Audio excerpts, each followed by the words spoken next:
Welcome to this tutorial video. The goal of this video is to show you how to set up widgets on customizable forms.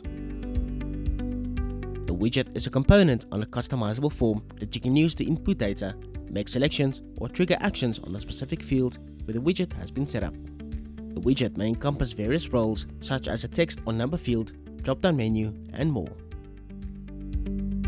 For the purpose of this video, we will start on a newly created examination form.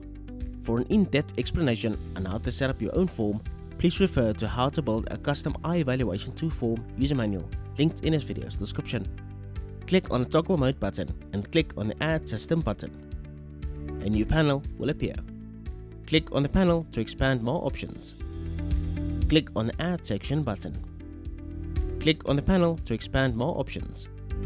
Next, click on the Add Widget button to create a new widget. The Add Widget screen will open. Click on the drop-down menu and select the type of widget that will be selected. There are various types of widget to create at your disposal. For instance, with the drop-down menu, you can add multiple choices, and with numbers, you can set up both minimum and maximum numerical values according to your preferences. Once satisfied with the selection, click on the OK button. Now, click on the text field to add a name to the widget. Tick the Self-Learning checkbox to mark this widget as self-learning, allowing it to remember previously entered information and eliminating the need for data input, thus saving time. To remove the newly created widget, click on the Delete button.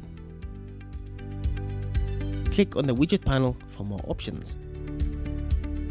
Click on the Machine Key field to add the key associated with the machine you want to integrate with the system. To activate your integration and receive a machine key, please log a ticket and a GoodX team member will get back to you with the necessary information. You may add as many widgets as necessary by clicking on the Add Widget button.